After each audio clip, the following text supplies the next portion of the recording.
So tonight we have Denise Lawrence, that we know her as Sister Denise, and she is currently living in the south of France. And I've known Denise, I don't know how long time. And you know, any bio that you put for Denise is always going to sell her short, because she's been involved in so many different aspects of spirituality.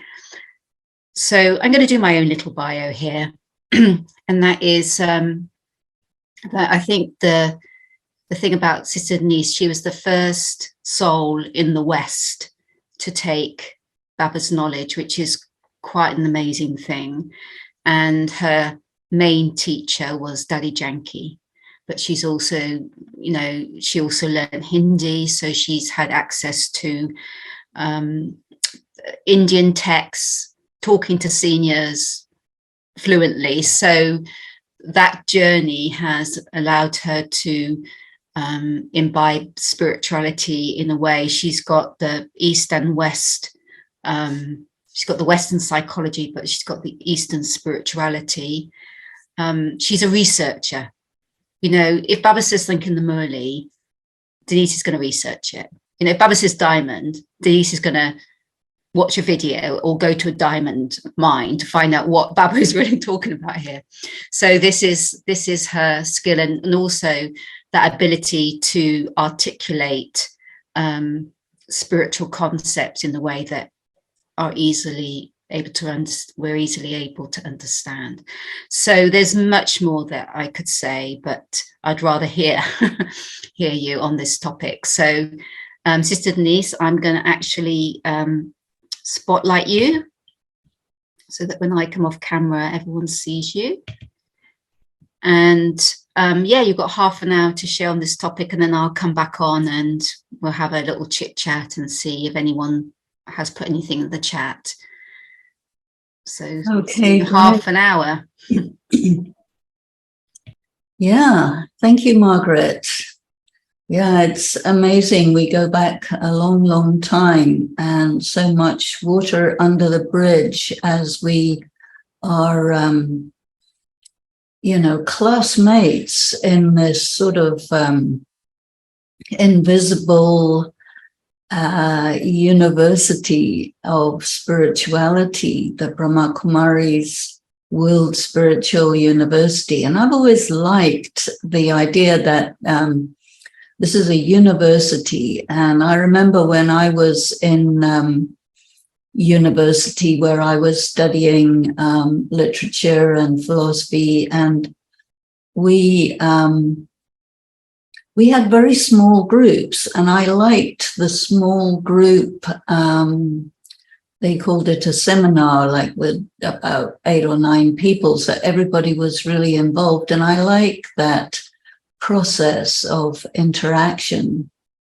When you have a huge university, and we have about 1 million students, still you have this possibility, because it's centers all over the place. And since COVID, we have been creating this new format of Zoom, which is, I really like it, actually. For many years, I was thinking we should just go online, and then we can be together with whoever wants to be there, which is really nice. So this Raj Yoga is study and practice, and there are some key words in the teachings, and these key words are quotations from Indian spirituality, from Hindu bhakti of centuries, and people know these phrases, but they don't necessarily go into the depth of what they mean. Whereas Baba does do that and encourages us to take up these phrases and go into the depth to find out why they're so important. And this one about freedom and independence is connected with a phrase which is two phrases really, which are in contrast to each other. Liberation in life and bondage in life.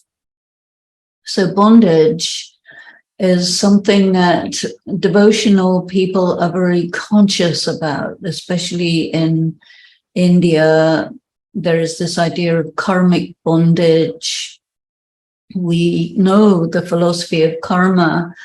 And of course, in Brahma Kumari's Raj Yoga, we learn the philosophy of karma in a much deeper way than most other people do, which is very, very interesting, because then we can really see in our own lives how our state of freedom and independence is connected with our mentality, with our karma, with our perception, with our sense of what it means to be me.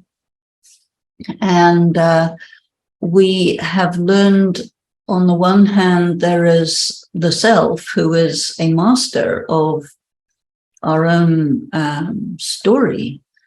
And at the same time, we are bound in destiny, which is another kind of bondage. But at the same time, also, there's the idea that you can create your destiny or recognize a very high destiny. So it can be quite deep, quite complex, quite subtle.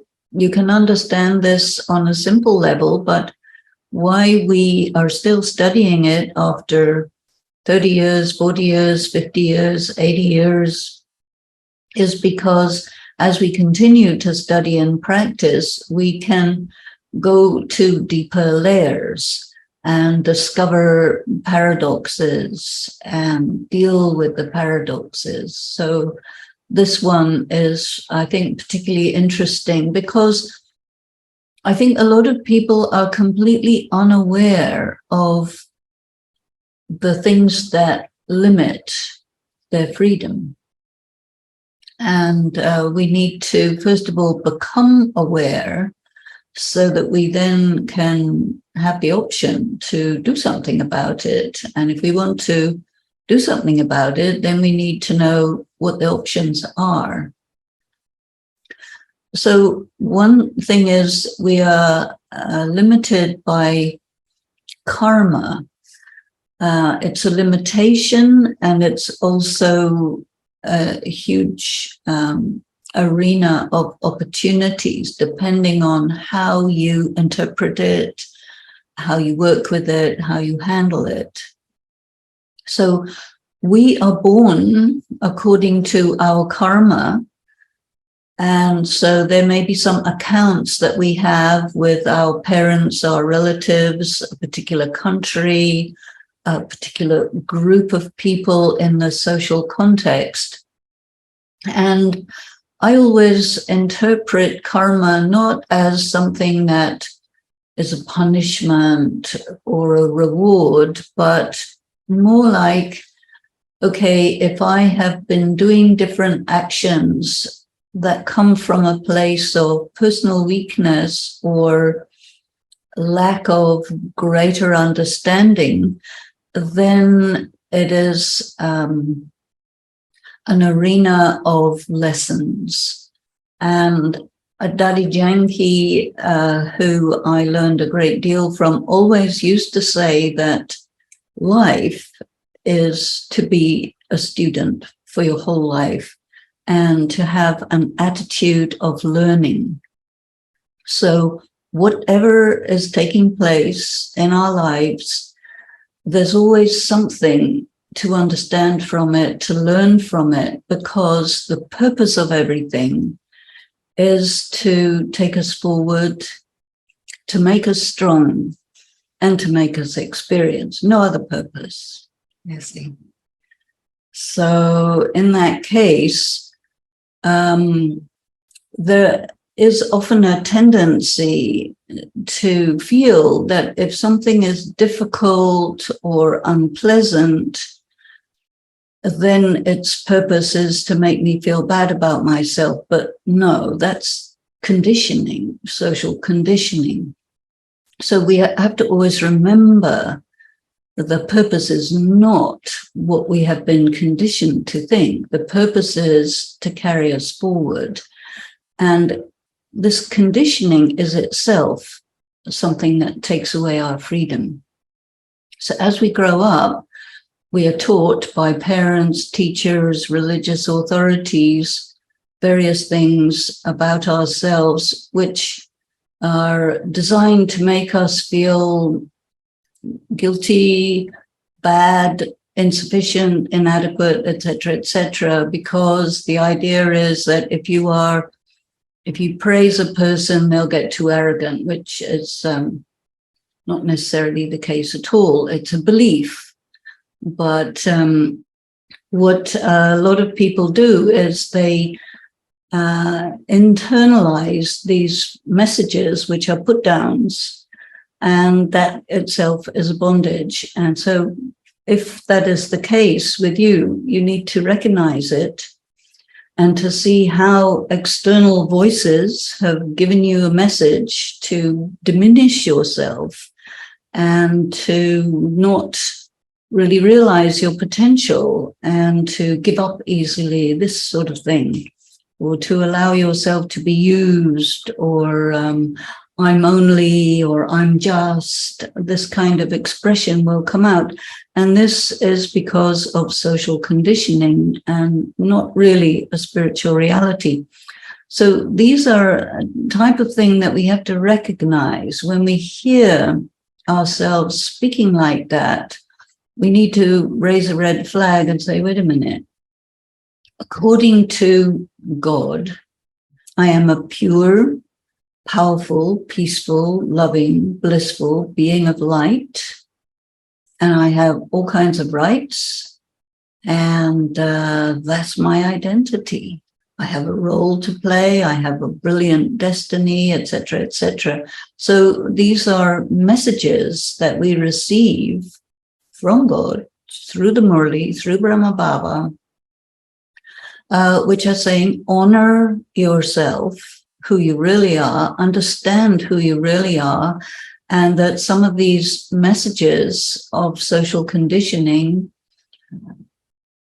are to be disregarded. However, they have been deeply internalized. So disregarding it is work, because it's a mental prison. And coming out of the mental prison means that you have to really think and look at these contrasting voices and decide for yourself who you're going to listen to. And the old conditioning voices will come again, again, again. And just as often, you will say, no, I am a pure, peaceful, powerful, loveful, blissful being of light, and I am good. And good people make mistakes. So obviously we make mistakes, and then we learn from them, and then we get on with it. But making a mistake doesn't make you a bad person. In fact, from the angle of God, all of us are his children, all of us are wonderful, but sometimes we look like cartoons as we do these wonderful behaviors that he says, wait a minute, wake up, see what you're doing, be true to who you are, because one can forget oneself easily enough, because people around you will project onto you and reinforce those original social conditioning messages. And so you really have your work cut out to neutralize them and disregard them as they come thick and fast. I think one example that shows up the extreme danger of this projection is the trouble people have on social media, because they get so worried about public opinion, and they have to be a certain way, wear a certain thing, whatever. Absolute slavery to public opinion, which is the most unreliable of all sources of information. And you need to know that. It's very, very important to realize that it's totally unreliable and fickle. Keep changing. And if you let yourself get pushed around like a leaf in a storm, then wake up and realize that you're not that. And you are important. You must honor yourself. And so we hear about the different stages that a person passes through during the time cycle. We hear about the big world drama of 5,000 years, in which everything starts off golden, pure, perfect, empowered, and gradually, as you pass through many lifetimes, you become depleted. And now we are at the confluence age, which means everyone is depleted and everyone is all tangled up with each other in terms of karmic accounts and bondages, and also in terms of having internalized incorrect information about the self, about the ways of the world, about your value, about what constitutes a valuable person. And all of this is called materialism. So if we take this word body consciousness, materialism, karmic bondage, and this kind of imprisoned state of being, it's all the same thing. And it's not anybody's fault, it's just the effect of time. So one has to release the idea of I did bad, therefore I am bad, and change that to I have had many lives, I've passed through a long time, and I became depleted. This goes in direct contradiction to the idea of progress. And the idea of progress is what everybody is raised with and educated with, and in spirituality, people believe they've been evolving over many, many years and many lifetimes. And then God says, what are you talking about? How can you be evolving when you've been losing all of your essential spiritual energy just by living? Because the soul is an energy. And as long as you're doing something, you're using that energy. And the energy of the soul is vast and gigantic. And each soul has a different intensity or degree or quantity of energy. And you have no idea. He does give an example of a battery. You charge your battery and then it works well. But when your battery is dead, then whether it's a big battery or a little battery, all batteries are equally dead, which means that you don't really know how much you can charge up. And you don't really know who you are when you're depleted. It's really once we start meditating and taking in that spiritual energy from God, that you realize, in a sense, how depleted you have been, but also you realize how much you can take and just keep taking. So once we are in the confluence age and we're regularly meditating, then there are energies going on which have not been going on before we started this. So this is quite important to understand about, because once you start to draw energy from God, the battle begins. And so he says, you are spiritual warriors, and your enemy is not other people. Your enemy is the forces of negativity or darkness, you can say. So what are the forces of darkness? You can say negative emotions, self-doubt, unclarity about what's true and what's false, what's real and what's not real, who you really are, all these things. There can be confusion. You apply your, you could say, your morality to situations in the confluence age, and it doesn't pan out very well. You really can't do that because your morality is based on public opinion over many, many centuries of different major religious traditions. That's where morality comes from. And instead of that, you have the concepts that God gives us, you see.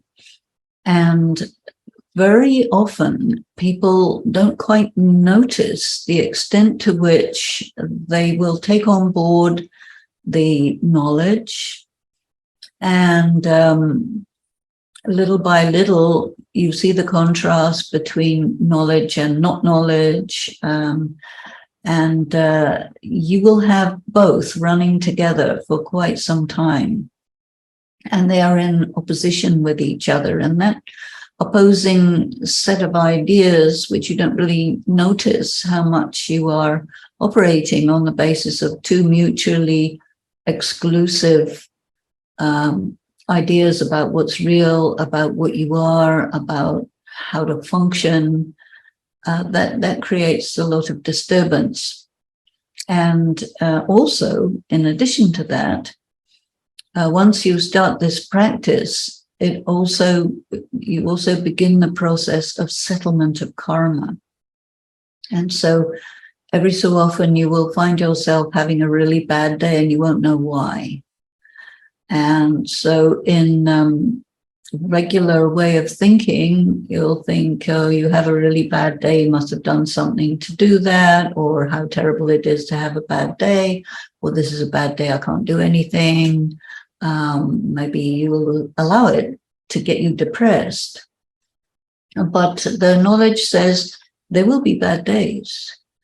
And when a bad day comes along, what do you do with a bad day? Is you say, this is circumstantial. And so when you have a bad day, everything will go wrong.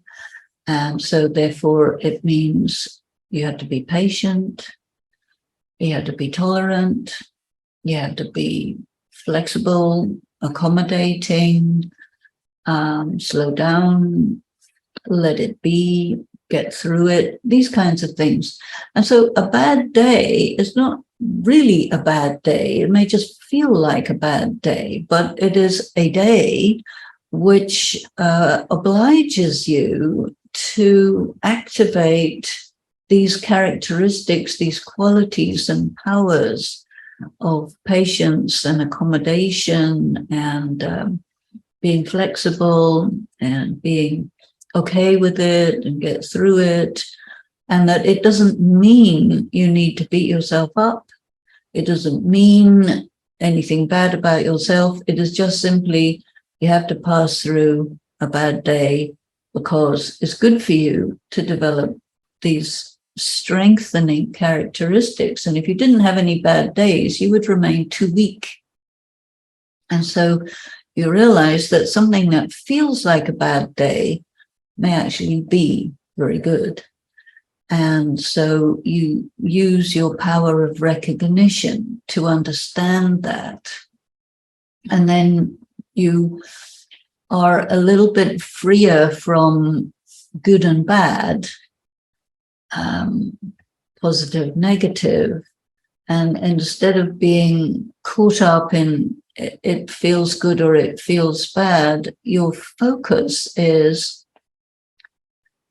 I am doing my spiritual practice in a spectrum of varying circumstances, all of which contain some opportunities for me to develop myself. So what that means is you need to be very self-centered. And this word self-centered in normal morality is like a bad thing. But actually, if you are self-centered in the sense that you're focusing on yourself and your purpose is to interpret everything that's going on in such a way that you improve, you develop, you acquire resilience, you acquire competence, because the most important person in your life is actually you. Now, your conditioning may be different to say the most important person in your life is your loved ones. If you're a wife, your husband. If you're a mother, your children. And especially women are conditioned to feel that everybody else is first and they are second. And you don't have so much value in all of this. So there are discrepancies in conventional social attitudes, which are based on preconceptions that have no foundation in any kind of spiritual law or anything. It's just perception. And it creates bias. And so your study in spirituality is to become a lot more sensitive to the different biases that there are, and to not take these biases personally, and not take them as something bad. It is what it is. And you are going to assert yourself, who you are, regardless of the prejudices or preconceptions or whatever, but you will not take that in and take that on and do to yourself what other people do to you, even if you may have a tendency to do that because of years and years of social conditioning. So Raj Yoga helps you to be aware that your duty to yourself is to undo that. Your duty to yourself is to honor yourself. And you are not your body. You are not your gender. You are not your color. You are not your education. You are not your job. You know, people say, I am a carpenter, therefore, or I am a mother, therefore. No, I am a soul. And I do this and that and the other for my livelihood, but that's not my identity. My identity is I'm a spiritual being performing a role in a circumstance which is there, full of opportunities for me to explore myself and explore how I handle myself in adverse circumstances. It's easy to handle yourself in circumstances that are very positive, but a lot of the time circumstances are adverse. And you need to remember always that adverse circumstances contain messages for developing your different kinds of competencies.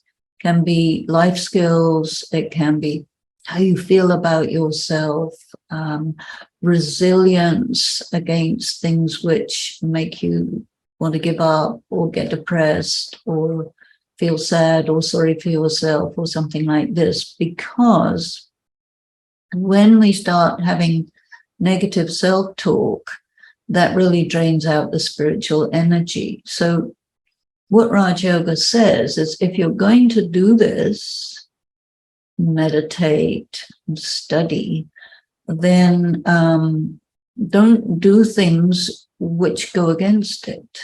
And of course you will, everybody does, but notice when you're doing it and to stop doing it. You know, you can stop doing something against yourself at any point in time.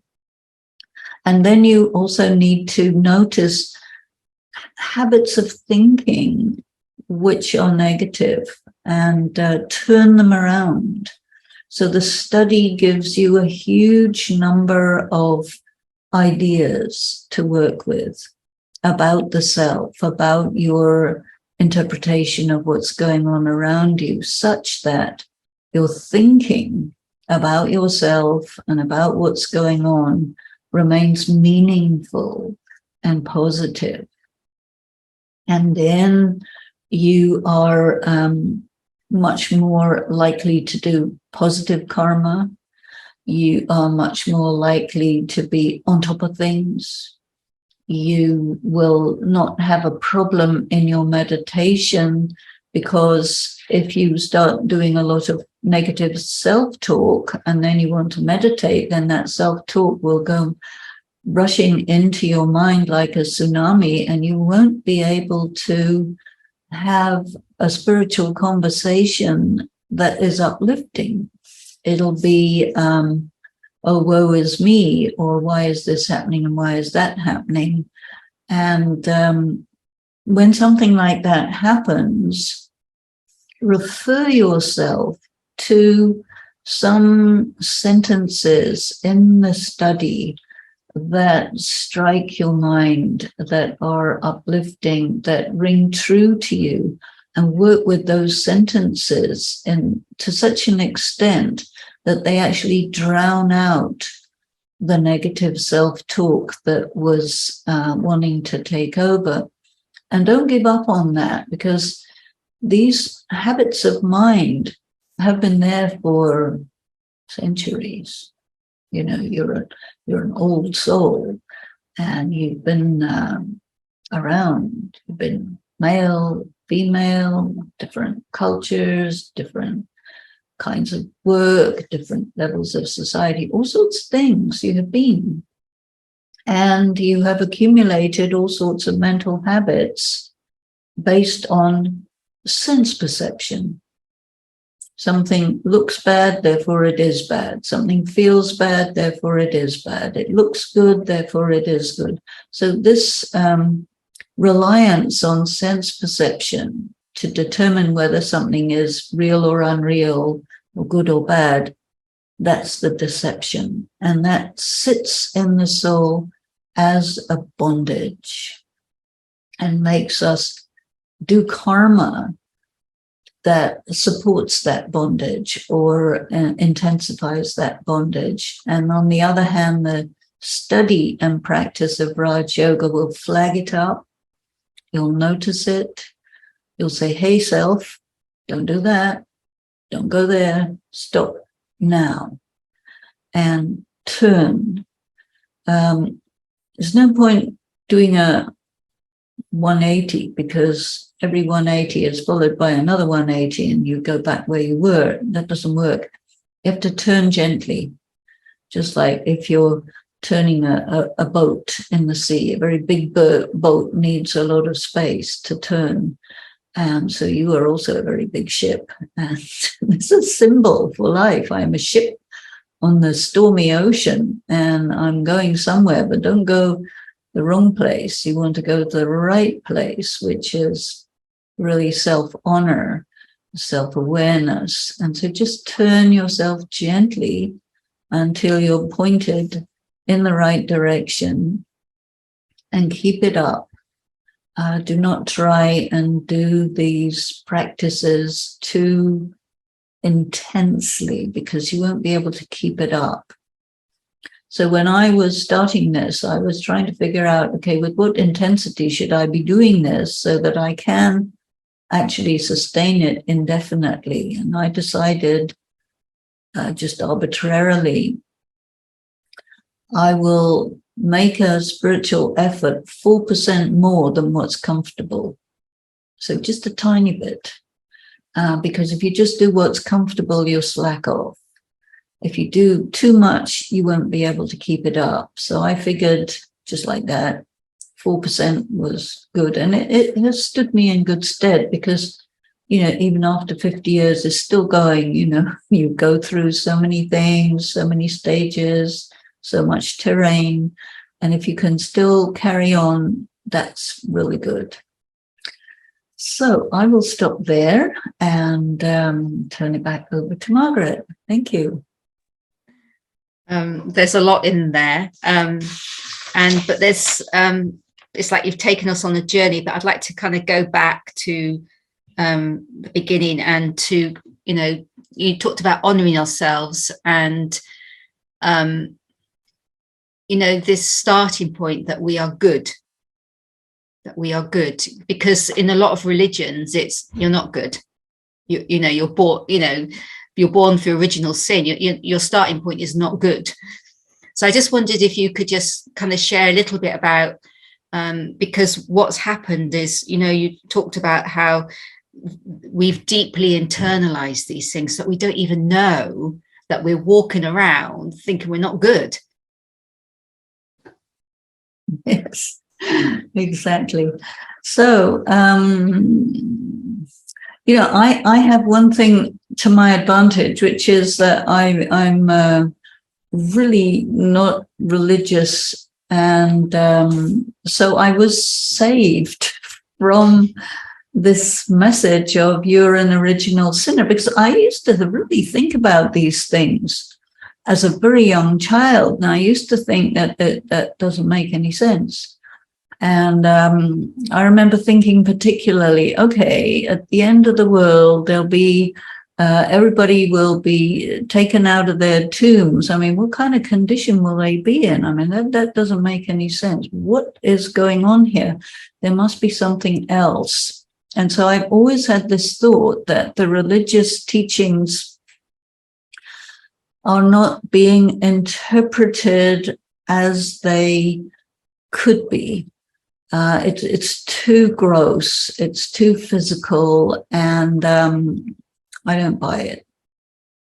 So I thought, okay, I'll make my own version of it, and that'll be fine. And I won't listen to these people because they say something, they do something else. That also doesn't work for me. So yet what for me was the equivalent was the social conditioning. I was the first child in a family which believes in firstborn sons, and so as a girl, you missed being a boy, and so that was a terrible mistake right there. And I thought, guys, I have all the capabilities that my brothers have, and I was bigger than them when I was small. Now they're bigger than me, but there are so many biases that are going on in regard to your position in society or education. They never prepare a girl for a career, because they say, oh, you're just going to get married and you have children, and then you'll have some guy and he will do whatever he wants. And I said, that doesn't feel like my destiny. So I really need to understand things here. I need to get myself a good education and make myself independent, because that seemed logical. And I didn't want to be, a housewife, a mother. I just didn't correspond with what I felt I was designed for. And so I didn't have, I didn't buy into it, but I didn't really have enough information to be able to stand my ground in pretty adverse circumstances. So when I started learning Raj Yoga, it did provide me with the mindset that was needed to come out of that and to become free and independent from all of that socialization and the biases and all of those things. And I really give a lot of importance to the study, because everything begins in the mind. Now, there are a lot of people who talk a lot about feeling and heart and all of those things, and they're very important, but at the same time, the ideas are, they don't change. It's a good day, a bad day, people love you, they don't love you. The ideas are not affected by that, but the emotions are. And so I always thought that emotions are wonderful, but you're again liable to the ups and downs, which really drain your energy and confuse you and so on. So I really liked ideas, but the difficulty was to find ideas that are tenable, that are coherent and consistent, and that make sense to me. So I was researching these things as a teenager, lapping up all kinds of literature and looking at all the different religions and seeing what they were all saying. And so I was really very well ready when I encountered Raj Yoga to get right into it. Mm-hmm. And so that was very good. And, you know, I always believed in reincarnation, because I thought one life, that's not long enough. I need tons of lives because there's so much I have to do here. And I just cannot imagine just you pop in and pop out again and that's the end of it. No, I'm here for good. And I need to understand the meaning of it all, and my relationship with the earth, my relationship with ancient civilizations and so on, which I always felt very much. I traveled fairly widely and I felt a connection with all kinds of different groups of people that were other than the group of people I was born into. So I think that one does need to follow this deep inner sense of self, this deep inner intuition. And I was a pretty argumentative type, so as a person growing up. And then, you know, when people would tell me this nonsense, I would just argue endlessly about it. So in that sense, I was never walking around thinking I'm bad, but I was definitely walking around thinking, all these people are, they don't know what they're talking about, but I need to know. I need information, and I don't have it, and I want it, and I have a right to it. That's it. So it's almost like it's not necessarily conscious; it's unconscious, isn't it? A lot of this is unconscious, and I'm just wondering, because you mentioned self-talk. Is this whole game self-talk? You know, whether you're moving through a lovely scene or adversity, is it literally what you're allowing your mind to do? Is that the whole game? Is it all self-talk? But whether that self-talk is, you can go into very elevated self-talk or you can go into negative self. Is that the whole game? I think it may vary for different people. I'm a person who is very much, I live with myself, you know, so I talk to myself a lot about everything. And, you know, when you learn Raj Yoga, you learn about 3 separate sections of consciousness, which all work together. You have your sanskaras, you have your mind, you have your intellect. And when I was growing up in my family, everything was intellect. You know, if you had a good intellect, that was great. And I had an adequate intellect. And I always used to think of the mind and the intellect as the same thing. And because in English, you think of your mind as that which is processing ideas. And you don't really use the word intellect for that. You might be an intellectual, but it's really the mind that's important. And then sanskaras, I learned this word when I came into Raj Yoga, and I wasn't much interested in personality traits or things like that. I was very, very interested in right and wrong. I was very interested in doing the right thing, but the criteria by which you do the right thing has to be figured out. So, you know, I would study the Russian classics, the French classics, the English classics, social conscience. All of this was of great importance to me, more than religion, to determine what is right and wrong, different kinds of philosophical angles on this. So that kind of self-talk, but then the self-talk that is negative is when something bad happens to you as an individual, especially as a very young person. From the angle of psychology, a very young person is the center of the universe. So if something bad happens, it's always your fault. And so that can begin a set of self-talk where you're always, if something good happens, it's because you did the right thing. If something bad happens, it's your fault. So this is something I think a lot of people have. Other people may have a self-talk that's more concerned with image and being successful. It varies a lot. You know, the kinds of people that there are in this world is just so varied. And ultimately, nobody knows you like you know you.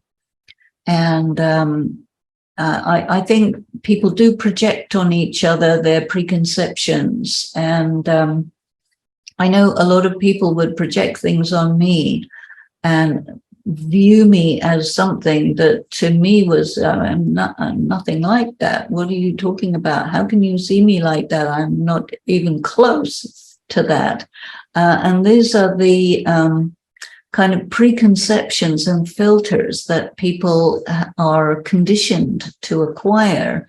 And it makes life very complicated because of that.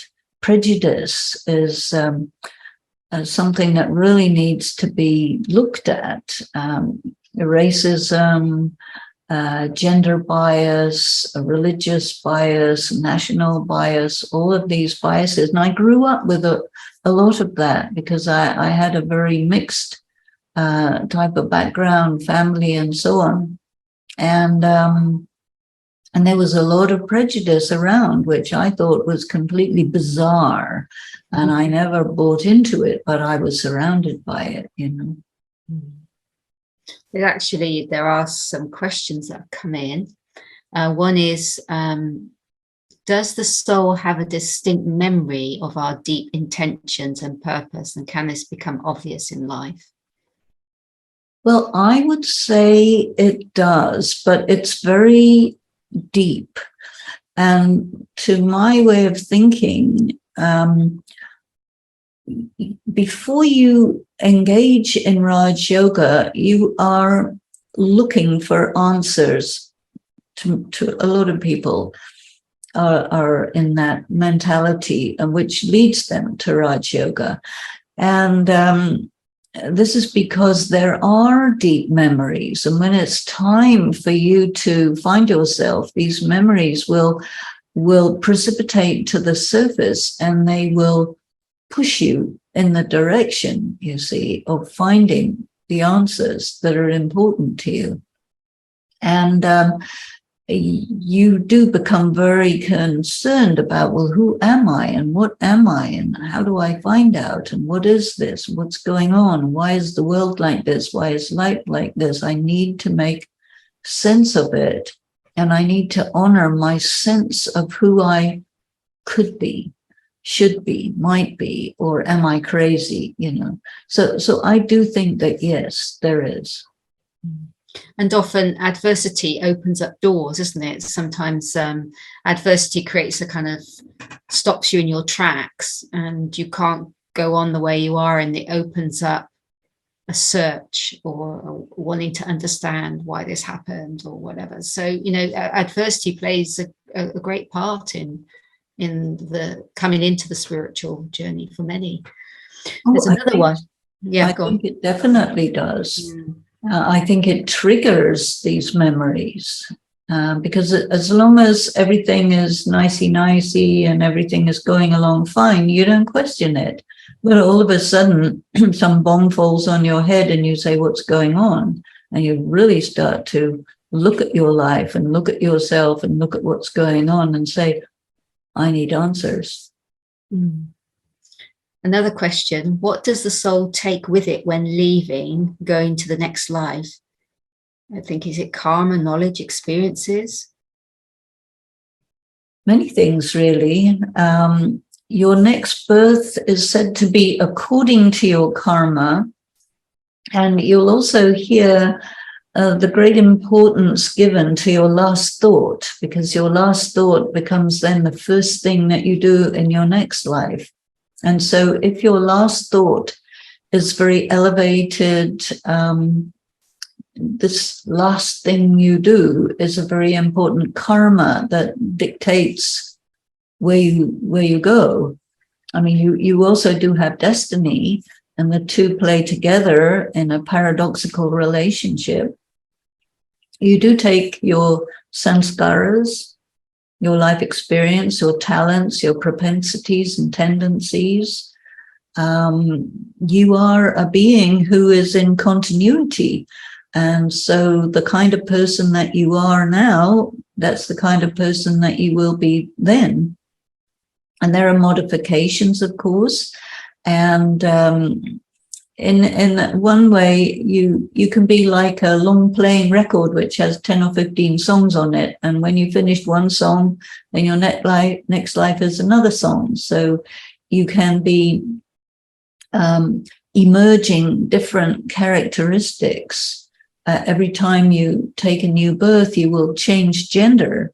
You may change culture. You may change language. And then that place where you get born will activate the sanskaras that correspond with that place. It's really quite complicated, but in a sense, everything is already in you. And in another sense, the bit that plays out as your current role will be triggered by karmic accounts, circumstances, time, many things. It's quite a complex equation. It's amazing how time has flown by, but you did, I would like to mention, because you mentioned about honoring yourself, and I really like this, what you've said just now about that, life, you could see life as a series of songs, and in a way honoring yourself is a little bit like dancing to your own tune, isn't it, to really know the self and everything. So I don't know if you can use these analogies and take us into some kind of meditation for the next 7 minutes or so, 7 or 8 minutes. Okay, definitely.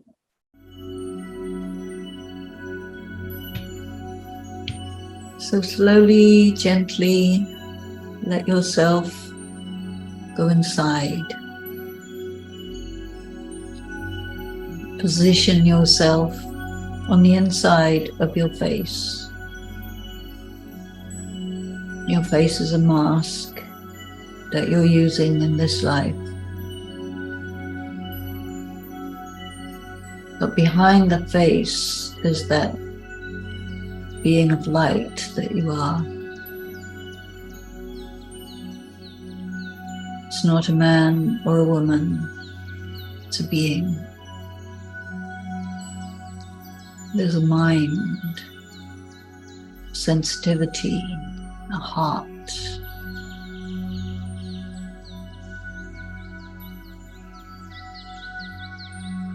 You have seen all of humanity, all of history, over a long period of time, many births.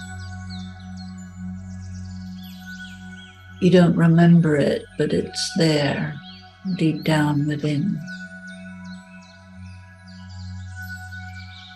As you go inside, you become more conscious of your core, this special individual being that you are. that was hidden from view for so long, but which is slowly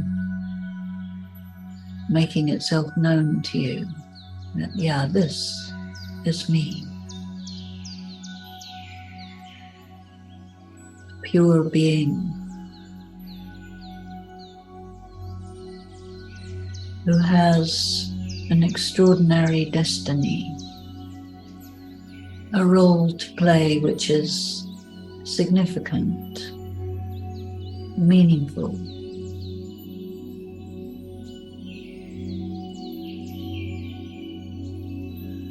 You have a great contribution to make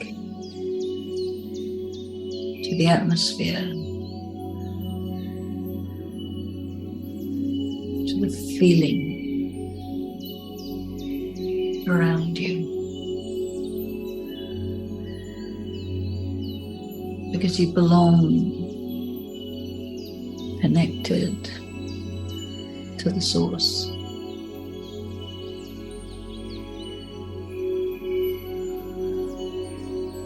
And as you go deep inside, you feel connected.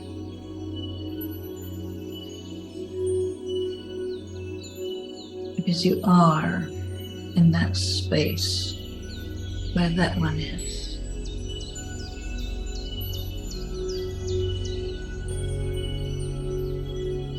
You left behind the superficial things to go into that inner space.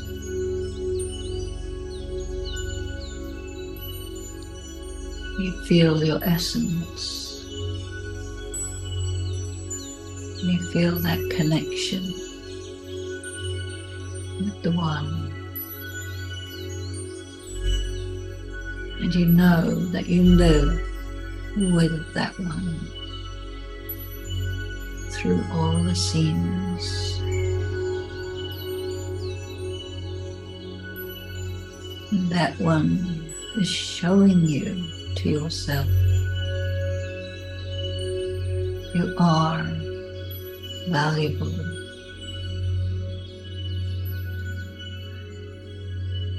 You are here for a higher purpose.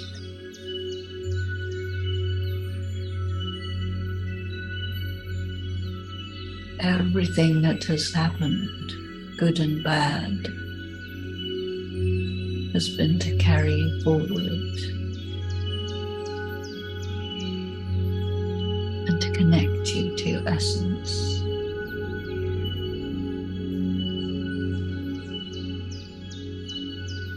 Just allow it to happen.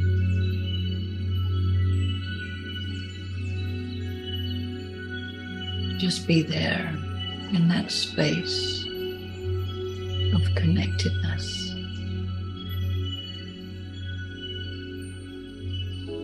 This is a place of honor.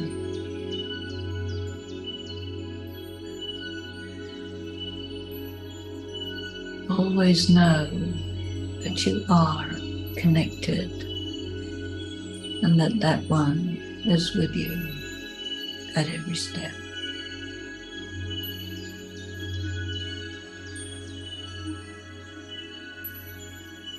So take your steps in remembrance.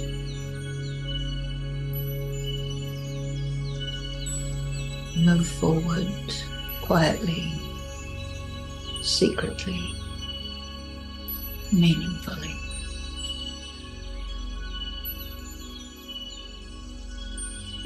Shanti.